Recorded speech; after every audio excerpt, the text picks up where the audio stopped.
Hello story lovers, welcome back to my channel చేరవా Priya part 79. అయితే నువ్వు నా మీద ప్రేమతో రాలేదా నానమ్మ, ఈ విషయానికి దెప్పి పొడుస్తూ మాకు క్లాస్ పీకడానికి వచ్చావా అని అడిగాడు విజ్జు. అదేంటి బాబు, ఏదో పెద్ద మనిషిగా మీ నానమ్మ రెండు మంచి మాటలు చెప్తుంటే అలా మాట్లాడతారేంటి అని ఐశ్వర్య వాళ్ళ అమ్మగారు అడిగేసరికి, మరి లేకపోతే ఏంటత్తయ్య, ఇక్కడికి వచ్చినందుకు బాగానే దెప్పి పొడుస్తోంది, బాగుంది. మరి 2 రోజులు అక్కడే ఉన్నాం, 2 రోజులకి ఇల్లు వదిలేసి రావాల్సినంత అవసరం ఎందుకు వచ్చిందో కూడా ఆలోచించాలి కదా అనగానే, వాళ్ళ నానమ్మ మనవడి వైపు చూస్తూ ఉంటే, 2 రోజులకే నీ మనవరాల్ని నీ కోడలు బెదరగొట్టేసింది. మొగుడికి లంచ్ తీసుకొస్తుంటే కూడా ఏదొకటి అంటూ ఉంటే తనెలా తట్టుకుంటుంది? నానమ్మ, నేను ఒప్పుకుంటాను, ప్రేమ వివాహం చేసుకున్నాం, ఆ మాత్రం మాటలు పడాలి, కానీ నువ్వు కూర్చున్నా తప్పే, లేచి నిలబడినా తప్పే అంటే ఎవరు భరిస్తారు? తను తన ఇంటి భోజనం తన పుట్టింటికి, లేదంటే తన అక్క చెల్లెళ్ళకి చేరేస్తుందనుకో, అమ్మ ఒక మాట అన్నా తప్పులేదు. తన కొడుకే కదా తీసుకువెళ్తోంది, అది కూడా తప్పంటే ఎలా? అందుకే ఐశ్వర్య అదంతా భరించలేకపోయింది అన్నాడు విజ్జు.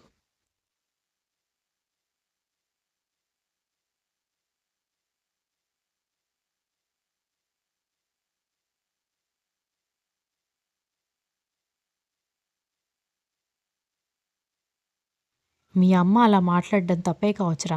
తన కొడుక్కి తన కోడలు భోజనం తీసుకొస్తున్నా గొణుక్కోవడం తప్పే కావచ్చు, కానీ తనకిష్టం లేకుండా పెళ్లి చేసుకున్నప్పుడు కొన్నాళ్ళు ఆ మాత్రం కోపం ఉంటుంది. నెమ్మదిగా మీరే మార్చుకోవాలి. మీకు మార్చుకోవడం చేత కాకుండా నా కోడల్ని ఎందుకు తప్పుపడుతున్నారు అని ఆవిడ కోపంగా అడగడంతో విజ్జు అసహనంగా చూస్తూ, సరేనానమ్మా, నువ్వు నీ కోడలు చాలా మంచివాళ్ళు, నేను కాదని అనడం లేదు, కానీ దాని అర్థం ఐశ్వర్య చెడ్డదని కాదు.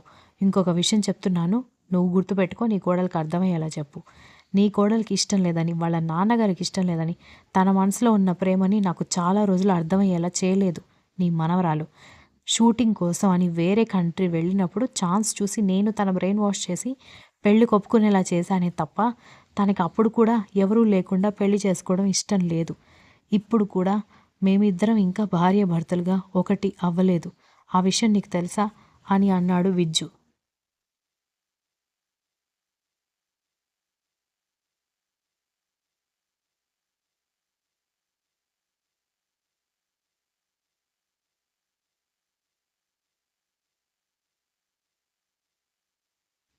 విజ్జు ప్లీజ్, ఇప్పుడు ఆ విషయాలన్నీ బామ్మగారికి ఎందుకు చెప్తున్నావని ఐశ్వర్య అడగడంతో, నువ్వుండు, వాళ్ళకి ఈ విషయాలన్నీ తెలియాలి. మనం త్యాగం చేసామని మనకు తెలిస్తే సరిపోదు, అవతల వాడికి కూడా తెలిస్తేనే మనం చేసిన త్యాగానికి ఫలితం ఉంటుంది అన్నాడు విజ్జు.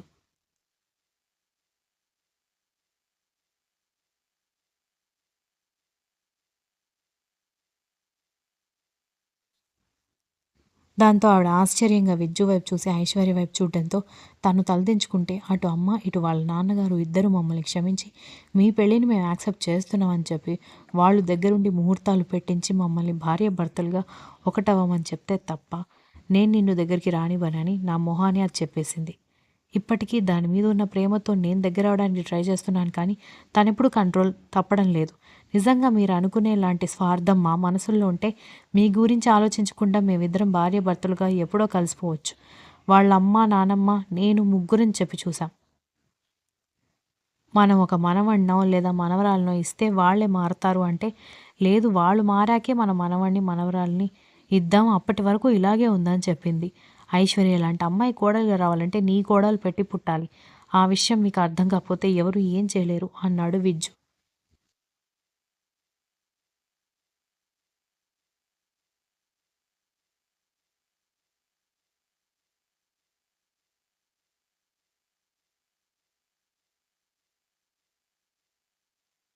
ఆవిడ వెంటనే లేచి ఐశ్వర్య దగ్గరికి వెళ్ళి, వాడు చెప్పేది నిజమా అనగానే, మీ మనవడు ఏదో ఒకటి మాట్లాడుతూనే ఉంటాడు. ఎన్ని గొడవలు పడుతుండేవాళ్ళైనా సరే భార్యాభర్తలుగా దగ్గర అవ్వాల్సిన టైం వచ్చినప్పుడు ఆగలేరు. అలాంటిది మేమిద్దరం ప్రేమించి పెళ్లి చేసుకున్నాం అమ్మమ్మ. మేమెలా దూరంగా ఉంటాం చెప్పండి అని ఐశ్వర్య అనగానే, అబద్ధం చెప్పకు ఐశ్వర్య, నువ్వు అబద్ధం చెప్పడం వల్ల నీకెవ్వరూ ఇక్కడ కిరీటం పెట్టి సన్మానం చేయరు అని విజ్జు సీరియస్గా చెప్పడంతో, నా మనవడి గురించి నాకు బాగా తెలుసు. వాడికి కోపం, ఆవేశం ఎక్కువేమో కానీ అబద్ధాలు మాత్రం చెప్పడు. నిజం చెప్పు అని అడిగింది ఆవిడ.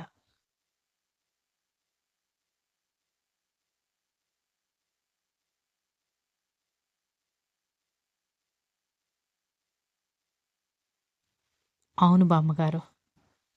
అటు మా అత్తగారు, ఇటు మా నాన్నగారు ఇద్దరూ మమ్మల్ని క్షమించి, మా ప్రేమ పెళ్ళిని ఒప్పుకొని మమ్మల్ని దగ్గరికి తీసి, వాళ్ళంతటగా వాళ్ళు మిమ్మల్ని పరిపూర్ణ భార్యాభర్తలుగా మార్చాలని అనుకుంటున్నామని ముహూర్తాలు పెట్టే వరకు కూడా విజ్జుని దూరంగానే ఉండమని చెప్పాను అని ఐశ్వర్య చెప్పడంతో ఆవిడ నిజంగానే ఆశ్చర్యపోయింది.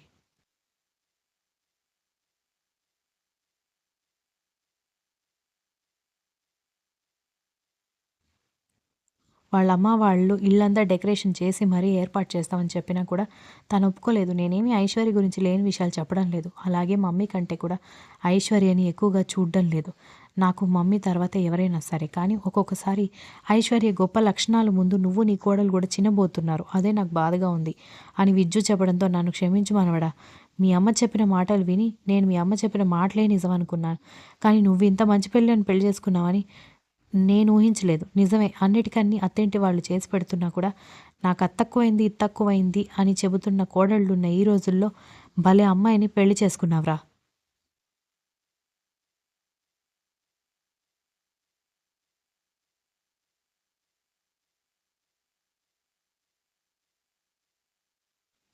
ఇంత తెలిసాక కూడా మీరిక్కడ ఉండడం కరెక్ట్ కాదు. మీ అమ్మ నీ పెళ్ళాన్ని ఏమనకుండా నేను చూసుకుంటాను. మీ అమ్మ నీ పెళ్ళాన్ని కోడలుగా ఒప్పుకునే వరకు నేను మీ దగ్గరే ఉంటాను అని వాళ్ళ నానమ్మ చెబుతుంటే ఇక్కడ ప్రాబ్లమ్ అమ్మ మాత్రమే కాదమ్మా! మా మావయ్య గారు కూడా అన్నాడు విజ్జు.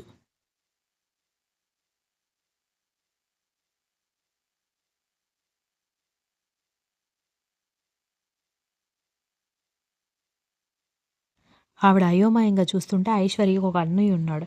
అతను ఐశ్వర్య స్నేహితురాలు సంగీతని ప్రేమిస్తున్నాడు. ఈ ప్రేమ పెళ్లి వల్ల బాగా డిప్రెస్ అయిపోయిన వాళ్ళ నాన్నగారు వాళ్ళ ప్రేమ పెళ్లిని ఒప్పుకోవడం లేదు. అందుకే మేమిద్దరం సుఖంగా ఉండడం వాళ్ళ నాన్నగారు చూస్తే మనసు మార్చుకొని వాళ్ళ అన్నయ్య ప్రేమ పెళ్లిని ఒప్పుకుంటాడేమోనని ఆలోచిస్తున్నాం. ఎందుకంటే మా వల్లే కదా ఆయన ఇంత కోపంగా తయారయ్యాడు. పాపం వాళ్ళ అన్నయ్య తన ప్రేమ విషయం ఇంట్లో కూడా చెప్పలేకపోతున్నాడు. అందుకే మేము ఇంత దూరం వచ్చామని అన్నాడు విజ్జు.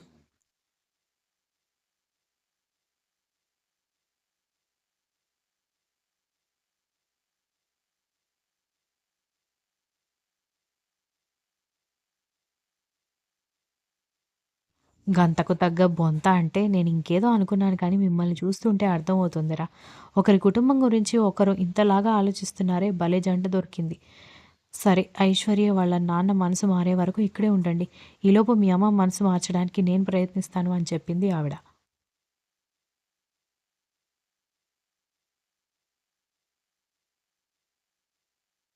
బామ్మగారు, ఆ విషయాలన్నీ మనం తర్వాత ఆలోచిద్దాం.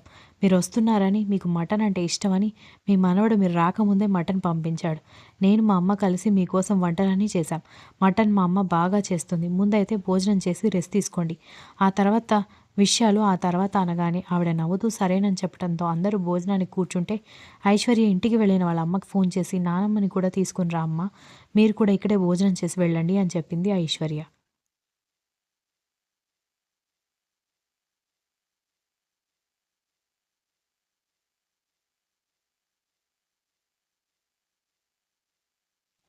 దాంతో వాళ్ళిద్దరూ కూడా రావడంతో ఐదుగురు కలిసి భోజనం చేసి చాలా విషయాలు మాట్లాడుకుంటూ ఉంటే, వాళ్ళందరినీ చూసి నవ్వుతూ నాన్ వెజ్ తిన్నారు కాబట్టి వేడి చేయకుండా ఉండడానికి నిమ్మరసం చేసి తీసుకొచ్చి ఇచ్చింది ఐశ్వర్య అందరికీ.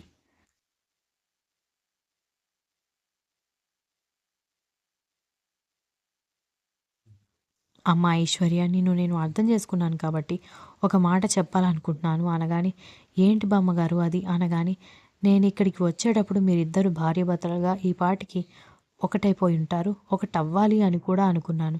ఎందుకంటే నా మనవడు ఒక ఆడపిల్ల వైపు చూస్తున్నట్టు నాకు తెలీదు. ఊరికొచ్చినా కూడా వాడి బిజినెస్ లోకంలో వాడే ఉంటాడు. కాబట్టి లేక లేక ఒక అమ్మాయిని ప్రేమిస్తే కొంగు పట్టుకొని తిరుగుతాడని అనుకున్నాను. నిజంగానే నీ కొంగు పట్టుకొని తిరుగుతున్నాడు కానీ, నీ మాట పట్టుకొని వాడు నీకు దూరంగా ఉన్నాడంటే చాలా గొప్ప విషయం. కానీ ఎవరో గురించి ఆలోచించి మీరు మాత్రం దూరంగా ఉండకండి అంది ఆవిడ.